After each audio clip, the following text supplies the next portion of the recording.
Alright, Friday update on the S2375. I hit a wall a little bit.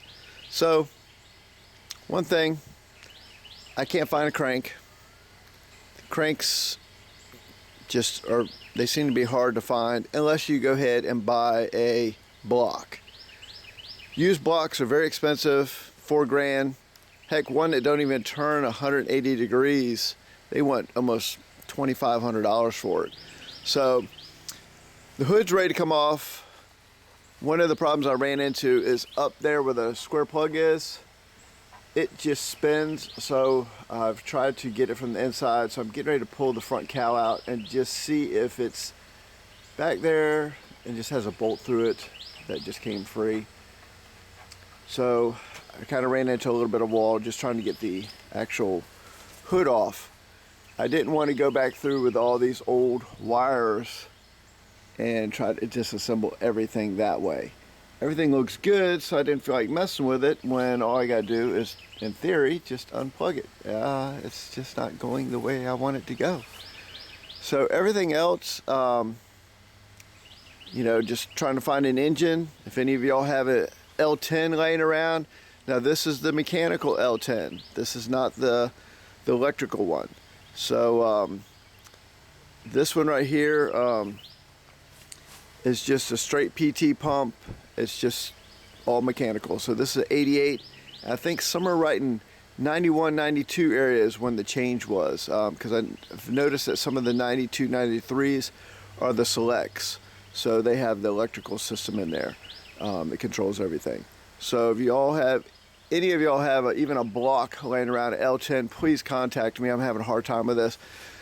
Not to count, once I have started to upload shorts, I have noticed it has dropped the channel's revenue in half.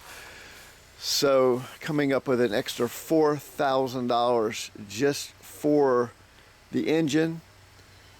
That's not counting a rebuild kit. If I do a rebuild kit, you're talking about, I think it's about $2,400, and I would always do a clutch. If you've already got it out, put a new clutch in it. Just do yourself a favor. New throwout bearing, new clutch, pressure plate. Just get that done because it's already there. You're a part. Just do it.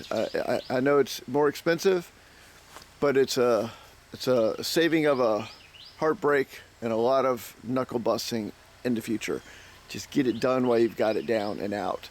So there's another grand. So if you add that all up, $6,500 with the cylinder kit and pistons, rebuild kit, $1,000 for the clutch. So you're talking about $7,500. Most of these running good trucks, I have seen a few for about $6,500.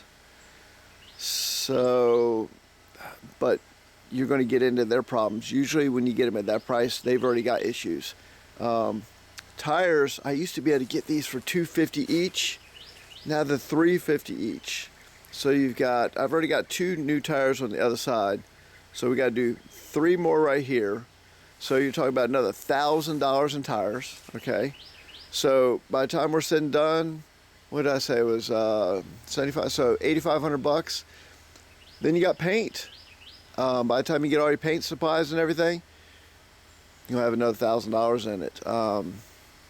Because I'm not using house paint. It's regular car paint. I've got to decide what to do on this. I want to do a wrap. Guys, what do y'all think? I'm really thinking about doing an American flag wrap on the back. So clean it up, get some paint down, and then get the wrap done. I'll probably go ahead and undercoat the little frame right there and just get everything looking good.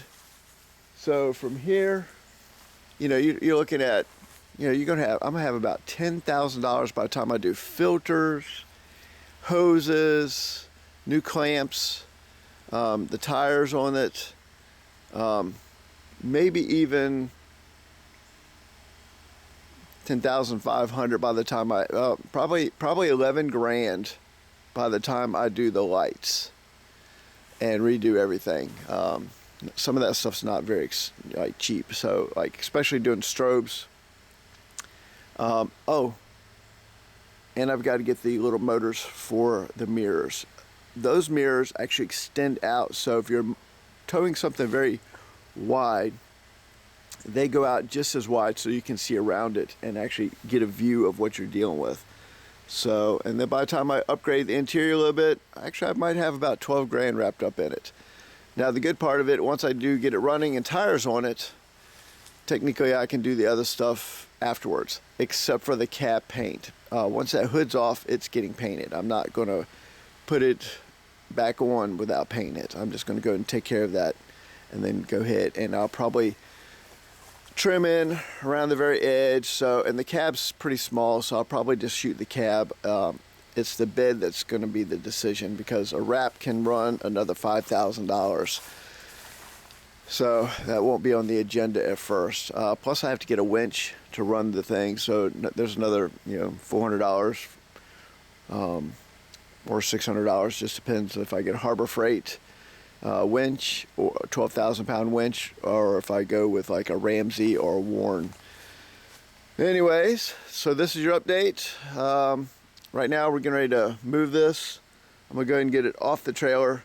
It was a pain in the butt to get it on the trailer, but it should be just about as much of a pain in the butt to get it off the trailer, because once the brakes, since there's no air, the brakes will be chambered right there, so it pretty much just free rolls.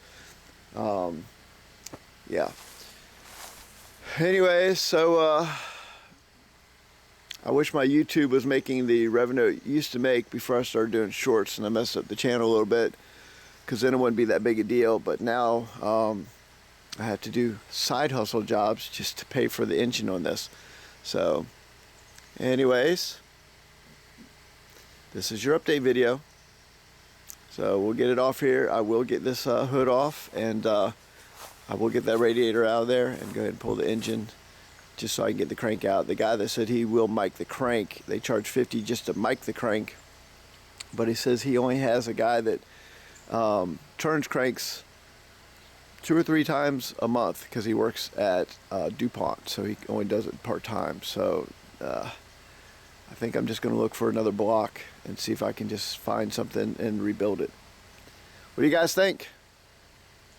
Wrap or paint on the bed? Let me know in the comments. I'll catch you on the next one.